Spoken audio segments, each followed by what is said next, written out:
At 6, more trouble for a local elected official. She's already accused of defrauding her family, and she's under criminal investigation for inflating tax refunds.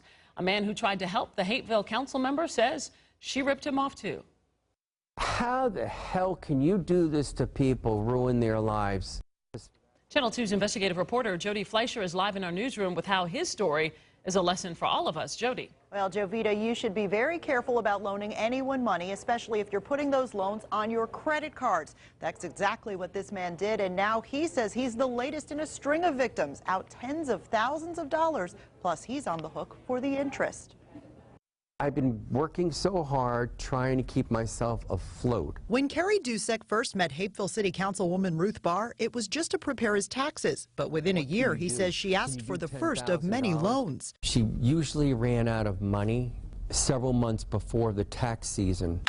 He says Barr would swipe his credit cards at her business, B&B Accounting, and she'd sign IOUs, promising to pay it back at tax time, plus a few $1,000s extra for Dusek's trouble. It worked fine. There was no problems. Until this year, when March 31st came and went without his payout. Now his 4 credit cards are racking up hundreds of dollars a month in interest. Yeah, I mean, I'm freaking out because I don't know how much longer I can keep it up. Between these 4 receipts from last August and October, Dusek says Barr owes him more than $36,000.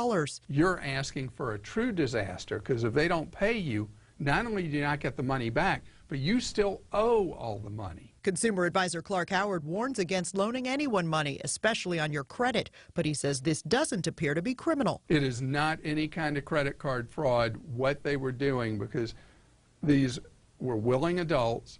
He was willing to allow his card to be run. It was my tax account. If you can't trust the tax account, who can you trust? But a Channel 2 AJC investigation earlier this year found Barr is not actually an accountant. She's a tax preparer with an F rating from the Better Business Bureau and a trail of customers facing audits. She also has a $200,000 civil fraud judgment for one investment scheme and an indictment in Gwinnett County for another. Yet she's managed to remain on Hapeville City Council. I was stupid and I wasn't thinking.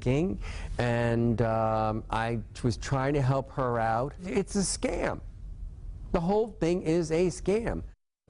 Clark Howard says unless a prosecutor could prove Barr never intended to pay back the money, this would only be a civil matter. Now, Dusek did try filing a civil case, but it was dismissed on a paperwork technicality. He's considering filing again to try to get some of his money back. Now, Barr's attorney did not return our calls for comment. Live in the newsroom, Jody Fleischer, Channel 2 Action News.